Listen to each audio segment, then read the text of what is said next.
পরগনায় লাভ জিহাদের অভিযোগ উঠেছিল কোস্টাল থানা এলাকায়। সেই লাভ জিহাদের অভিযোগকে এবার তদন্তের আওতায় এনে সেটাকে তদন্ত করার নির্দেশ দিয়েছে আদালত। না, অবশ্যই তো আদালত তো ভালো নির্দেশ দিয়েছে। নির্দেশের মধ্যে খারাপ কি আছে? এর মধ্যে আমি তো খারাপ কিছু বুঝতে পারছি না। যদি অভিযোগ উঠে থাকে তার তদন্ত হওয়া উচিত। তদন্ত হয়ে যদি সে অপরাধী হয়, যার বিরুদ্ধে অভিযোগ উঠেছে, তার বিরুদ্ধে শাস্তি হওয়া উচিত। পুরসভা ভোট ইনচার্জ কলকাতায় আপনি, দেখা যাচ্ছে রাস্তায় তৃণমূল উধাও। আপনারাও বিভিন্ন সময় বলছেন যে রাস্তায় তৃণমূলকে দেখতে পাচ্ছি না। এতদিন তৃণমূল ছিল শাসক দলে, আপনারা বর্তমানে রাজ্যের শাসক দলে, এবং রাস্তায় বিরোধী হিসেবে যা কিছু রয়েছে তা সিপিআইএম। আপনি কি মনে করছেন এবারে পুরসভা ভোট ত্রিপাক্ষিক না দ্বিপাক্ষিক? দেখুন, আমার মনে হয় যে এখনই এই বিষয়ে কোনো কনক্লুশন টানা ঠিক নয়। তৃণমূল কংগ্রেস নেই বা রাস্তায় পাওয়া যাচ্ছে না, ঠিক। এখন রাস্তাঘাটে তৃণমূল কংগ্রেসকে দেখতে পাওয়া যাচ্ছে না, কিন্তু অনেক পোকা, অনেক জীবাণু এরকম থাকে যারা ডরম্যান্ট স্টেজে চলে যায়, সময় হলে বেরিয়ে আসে উপযুক্ত পরিবেশ পেলে। অতএব এখন আমার মনে হয় টু আর্লি। তৃণমূলও তো একটি রাজনীতিতে জীবাণুর মতো, তাহলে ডরম্যান্ট স্টেজে গেছে কি না একটু ধৈর্য ধরে দেখা উচিত। নির্বাচন আসুক, তখন আপনাদেরকে আমরা বলে দেব যে কার সাথে লড়াই হচ্ছে। তবে আমাদের সামনে মনে হচ্ছে যে বিজেপির যে, আমার যেটা মনে হচ্ছে বিজেপির লড়াই বিজেপির সাথে, সেটা হচ্ছে সেই লড়াইটা কি, আমি যে হিসেবটি দিলাম যে 101টি ওয়ার্ডে আমরা এগিয়েছিলাম বিধানসভা নির্বাচনের অনুসারে, রেজাল্ট অনুসারে, সেটাকে পার করে 150 পার করে যাওয়া, এটা আমাদের সামনে চ্যালেঞ্জ, এটাই লড়াই। পানিহাটিতে অভিযোগ উঠে আসছে সিপিএম এর পার্টি অফিস ছিল, আলো নিভিয়ে কারা এসে ভাঙচুর করে দিয়ে চলে গেছে। সিপিএম এর সমর্থকরা ক্ষোভ দেখাচ্ছে রাস্তায়, তারা বলছে বিজেপি আশ্রিত দুষ্কৃতীরা এসে সিপিএম এর পার্টি অফিস ভাঙচুর করে বেরিয়ে যাচ্ছে। দেখুন, আমরা তো এর আগে ভোটের পর আমরা তো দেখেছিলাম যে বিজেপি বহু জায়গায় সিপিএমের পার্টি অফিস খুলে দিয়েছে, আমি বলবো না, কিন্তু বিজেপি আসার পর সিপিএমের পার্টি অফিসগুলো বন্ধ ছিল, সেগুলো ঝাঁপ খুলেছে। এবার আমার বক্তব্য হচ্ছে যে যারা যাদবপুরে দেয়ালে লিখে রাখেন ভারতের টুকরো হওয়ার কথা, তাদের পার্টি অফিস একটু কেউ টুকরো টুকরো করে দিয়েছে, তা আমাদের কোনো রোল নেই। যারা টুকরোর কথা বলে তাদেরই হয়তো অপোজিট কেউ কিছু লবি টুকরো করে দিয়েছে। যাদবপুর বিজেপির এক যুব নেতা, তার বিরুদ্ধে একটু অন্যায়ভাবে টাকা পয়সা নেওয়ার অভিযোগ উঠে এসেছিল। গতকালকে এই অভিযোগ জনতার দরবার অবধি পৌঁছায় এবং তারপর তাকে টাকা ফেরত দিতে বলা হয়।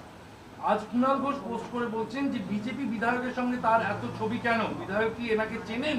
এই কুখ্যাত যে যুব বিজেপি নেতা যার বিরুদ্ধে টাকা তোলার অভিযোগ উঠে আসছে, কুণাল ঘোষের পরপর দুটো সোশ্যাল মিডিয়া পোস্ট, তাতে দেখা যাচ্ছে বিজেপি যুব নেতা আইন সেলের সদস্য অয়ন পাল বান্ডিল বান্ডিল টাকা বুঝিয়ে দিচ্ছেন। অভিযোগকারী মুখ্যমন্ত্রী দরবারে যাওয়ার পর সুরাহা পেয়েছেন বলে তাদের খবর। দেখুন, আমাদের কোনো কর্মী যদি এই ধরনের অ্যাক্টিভিটি করে থাকে, তার বিরুদ্ধে আমাদের দল ব্যবস্থা নেয়। আমি কুণালবাবুকে এই প্রশ্নটা করতে বলবো যে উনি যে প্রশ্ন করেছেন তার থেকে বেরিয়ে এসে আগে এই প্রশ্নটা করুন যে আপনাদের সময় কি এরকম একটিও ঘটনা ঘটেছিল? আমাদের কাছে তো ভুরি ভুরি অভিযোগ এসেছে যে তৃণমূল আমলে কারা কারা তৃণমূলের নেতাদের আশ্রয় থেকে পয়সা নিয়েছে লোকজনের কাছ থেকে। আরে তৃণমূলে কে নেয়নি সেটা তো খুঁজে পাওয়া যাবে না। এবং তৃণমূল কংগ্রেসের মুখপাত্র অর্থাৎ কুণাল ঘোষ, তিনি বলেছিলেন যে সারদা কাণ্ডে যদি সবথেকে বড় কেউ বেনিফিশিয়ারি থাকে তার নাম মমতা বন্দ্যোপাধ্যায়। তো সারদা কাণ্ডে সবথেকে বড় বেনিফিশিয়ারি মমতা বন্দ্যোপাধ্যায়, তিনি কি কিছু ফেরত দিয়েছিলেন? আমরা তো একটা বান্ডিলও ফেরত দিতে দেখিনি। নাকি ওটা ব্ল্যাক হোল, যা ঢোকে আর ফেরত আসে না? টাকার প্রসঙ্গ যখন উঠছে, তৃণমূলে এই মুহূর্তে সবচেয়ে বড় প্রশ্ন হয়ে দাঁড়িয়েছে টাকা কার। কার্লিঘাট তৃণমূল যখন টাকার দাবি করছে হাইকোর্টের অফিসারকে চিঠি দিয়ে, একই সঙ্গে হাইকোর্টের অফিসারকে চিঠি পাঠিয়েছে ঋতব্রত শিবিরও। তারাও প্রতি মাসে 15 লক্ষ টাকা করে দাবি করছে, তারাও বলছে সেই টাকা তাদের। দেখুন, যেভাবে তো লড়াই চলছে দুই পক্ষের মধ্যে, তো কুরুক্ষেত্রের যুদ্ধের মতো যদি কিছু না ঘটে, সেইটা নিয়ে আমরা চিন্তায় আছি। দেখুন, আমি তো আদালত আইন কানুন কম বুঝি, আমি লয়ের লোক নই। আমি যদি আমাকে দায়িত্ব নিতে বলতো, আমি এই সমস্ত টাকা নিয়ে কোনো চ্যারিটেবল ট্রাস্টকে দিয়ে দিতাম। এখানে ভালো হসপিটাল আছে, Indian institute of child health, তাকে দিয়ে দিতাম, বা এই ধরনের কোনো অর্গানাইজেশনকে দিয়ে দিতাম। ভালো বিল্ডিং তৈরি হতো, জনগণের সেবা হতো। বা মা ক্যান্টিন নাম দিয়েছে মাননীয় মুখ্যমন্ত্রী দেওয়ার নাম, সেটা এখনও চলছে, তাতে মাছ দিচ্ছে বিজেপির সরকার, তাতে 1 পিস করে বেশি মাছ খাইয়ে দিতাম। আচ্ছা, লাস্ট প্রশ্ন, সেটা হচ্ছে নেপাল সীমান্তের কাছে পাকড়াও আফগান নাগরিক এবং দেখা যাচ্ছে 2017 সালে সে ভারতে আসে এবং 4 বছরের মধ্যে যাবতীয় ভারতীয় নথি সেদিন তৈরি করে নিয়েছিলেন। দেখুন, এটা তো আমাদের সামনে একটা বড় সমস্যা যে লাস্ট 50 বছরেরও বেশি সময় ধরে ভারতবর্ষে ক্রমাগত অনুপ্রবেশ ঘটেছে এবং আমাদের এই দেশের স্বাধীনতার পর থেকে কারা ভারতের নাগরিক কারা ভারতের নাগরিক নন এই বিষয়ে কোনো সুস্পষ্ট ব্যবস্থা কোনো ছিল না। স্বাভাবিকভাবে ডেমোগ্রাফি চেঞ্জ হয়ে গেছে এবং বহু মানুষ এইভাবে ঢুকেছে, কিছু মানুষ জীবিকার স্বার্থে ঢুকেছে, কিছু কিছু মানুষ এই আফগান যেটা বলছেন দূর অভিসন্ধি নিয়ে ঢুকেছে। তো স্বাভাবিকভাবে ভারত সরকার সেই ডেমোগ্রাফিক মিশনের কথা মাননীয় প্রধানমন্ত্রী নরেন্দ্র মোদী ঘোষণা করেছেন।